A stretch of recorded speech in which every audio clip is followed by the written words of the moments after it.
अस्सलाम वालेकुम दोस्तों। हज़रत यूसुफ़ अलैहिस्सलाम की मुलाकात अपने वालिद हज़रत याकूब अलैहिस्सलाम से। जब आप बचपन में बिछड़े अपने वालिद से, तो कब और कैसे और किन हालातों में आपने अपने वालिद से मुलाकात की, ये पूरा मुआजिज़ा यानी कि पूरा वाक़या मैं बताती हूँ आपको। जब हज़रत यूसुफ़ अलैहिस्सलाम के भाई मिस्र आए थे सामान लेने के लिए, क्योंकि उनके यहाँ सूखा पड़ गया था, तो उनको खाने के लिए परेशानी हुई, तो वो मिस्र आए थे सामान लेने। हज़रत यूसुफ़ अलैहिस्सलाम ने उन लोगों को पहचाना और अपने सगे भाई यामीन को अपने पास में रख लिया, और इस तरह से वो अपने सगे भाई यामीन से मिले। और अब उनके वालिद और उनकी मुलाकात, चलिए मैं बताती हूँ। अब एक बार फिर सब भाई मिलकर मिस्र पहुँचे, यानी कि हज़रत यूसुफ़ अलैहिस्सलाम के पास पहुँचे, और हज़रत यूसुफ़ अलैहिस्सलाम से घर वालों की बुरी हालत बयान की, यानी कि उनके भाइयों ने सारा बयान किया, बताया उनको जो परेशानी थी, उनके घर के जो हालात थे।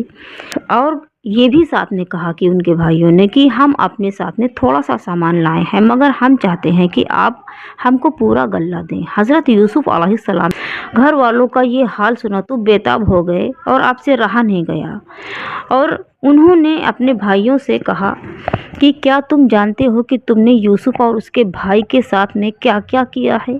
भाइयों ने निहायत ताज्जुब और हैरानी के साथ पूछा कि कहीं आप ही तो यूसुफ़ नहीं हैं? आपने फरमाया, हाँ मैं ही यूसुफ़ हूँ, और ये मेरा भाई है। अल्लाह रब्बुल इज़्ज़त ने हम पर बहुत बड़ा एहसान किया है। बेशक जो शख्स नेक ज़िंदगी बसर करता है और सब्र से काम लेता है, अल्लाह रब्बुल इज़्ज़त उसको उसका बहुत ही बेहतरीन बदला देता है। जब तमाम भाइयों को यकीन हो गया कि जिस दरबार में हम इस वक्त अभी खड़े हैं, ये हमारे भाई हज़रत यूसुफ़ अलैहिस्सलाम का है, तो सब ने मिलकर अपने गुनाहों को इकरार कर लिया और अपने गुनाहों की माफ़ी मांगी।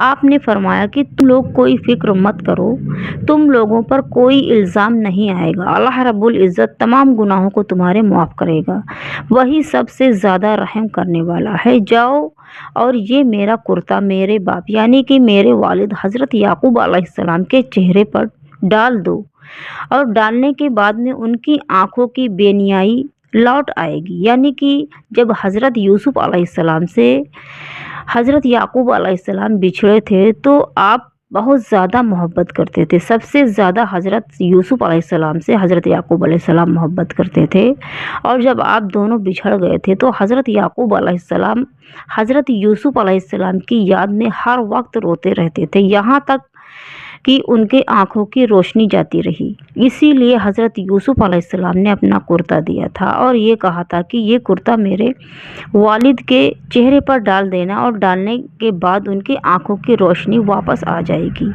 और फिर सबको यहाँ ले आना, यानी कि पूरे घर वालों को यहाँ पर ले आना। इधर काफ़िला मिस्र से रवाना हुआ, और उधर हज़रत याकूब अलैहिस्सलाम ने अपने घर वालों को ये खुशखबरी दी कि मुझे यूसुफ़ की बू आ रही है। उन्होंने यानी कि हज़रत याकूब अलैहिस्सलाम के घर वालों ने सुना तो कहा कि तुम्हारे सर पर एक ही ख़ब्त सवार रहता है, और वो है यूसुफ़ का। यूसुफ़ का ही ख़ब्त हर वक्त आपके ऊपर सवार रहता है। अब सोचिए दोस्तों कि अभी इधर मिस्र से काफ़िला रवाना ही हुआ था कि उधर हज़रत याकूब अलैहिस्सलाम को इल्म हो गया, उनको पता चल गया, और आप खुश हो गए कि उनकी मुलाकात यूसुफ़ से होने वाली है, क्योंकि आप यूसुफ़ को बहुत ज़्यादा मोहब्बत करते थे, और अपने बेटों में, सारे बेटों में जितने आपके बेटे थे, सबसे ज़्यादा आप हज़रत यूसुफ़ अलैहिस्सलाम से ही मोहब्बत करते थे। उन्होंने आखिर काफ़िला आ गया, हज़रत यूसुफ़ अलैहिस्सलाम का कुर्ता सामने रखकर तमाम हालात उनके बेटों ने उनको सुनाया और बयान किया।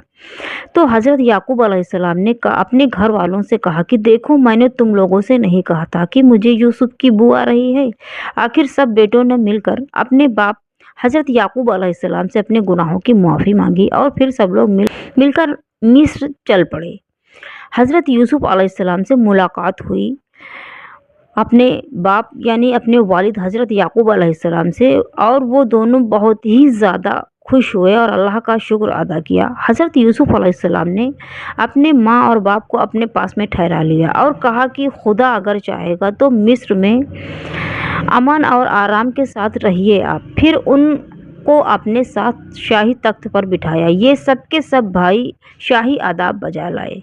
हज़रत यूसुफ अलैहिस्सलाम ने फरमाया कि ये मेरे ख्वाब की ताबीर है जो अल्लाह रब्बुल इज़्ज़त ने इसको सच करके दिखाया है। उसने मुझ पर बड़ा ही एहसान किया है जो मुझे कैद से छुड़ाया, और शैतान ने जो फसाद मेरे और मेरे भाइयों के दरमियान में डाल दिया था, आप सबको यानी कि मेरे घर वालों को देहात व बियाबान से निकाल कर यहाँ मेरे पास ले आया मेरा रब। बेशक मेरा रब खैर की हिकमत जानता है।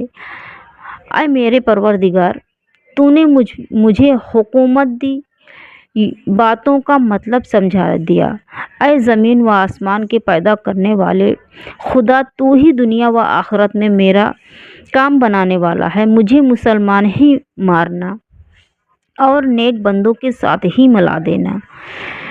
गर्ज एक अरसा तक यानी कि फिर उसके बाद में एक अरसा तक हज़रत यूसुफ अलैहिस्सलाम के बताए हुए कानून के मुताबिक मिस्र में हुकूमत करते रहे आप, और लोगों को अल्लाह रब्बुल इज़्ज़त की दावत देते रहे, इस्लाम की तरफ दावत देते रहे आप, अल्लाह की तरफ बुलाते रहे आप, बुराइयों से रोकते रहे आप, लोगों को भलाइयों की तरफ मोड़ते रहे और भलाइयों को फैलाते रहे लोगों में। मिस्र को अच्छाइयों से भर दिया आपने। बिल आखिर अल्लाह के पास जाने के लिए वक्त आ गया आपका, यानी कि आपकी वफ़ात का वक्त आ गया और आपकी वफ़ात हो गई और आप अल्लाह रब्बुल इज़्ज़त के पास चले गए, और आपका मज़ार मुबारक मिस्र में ही है, यानी कि आप मिस्र में ही दफन किए गए हैं।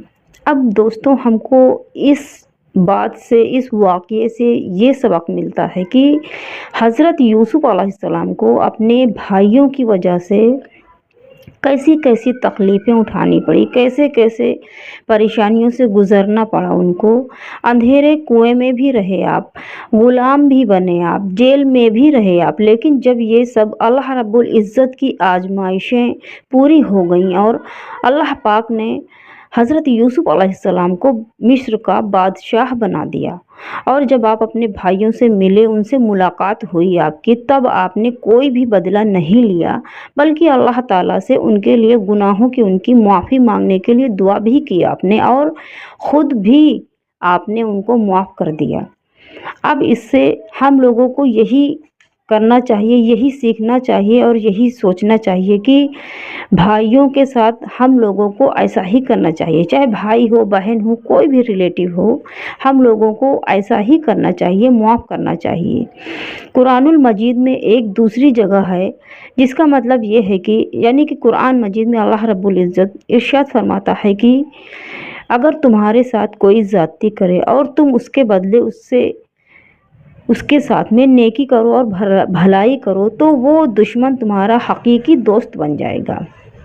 बेशक बुराई का बदला बुराई नहीं होता है दोस्तों, बल्कि हम लोगों को कोशिश ये करनी चाहिए कि जो जैसा करेगा वो खुद ही भरेगा अल्लाह, और हम लोगों को माफ़ करना चाहिए, बाकी अल्लाह खुद ही उन लोगों से समझ लेगा।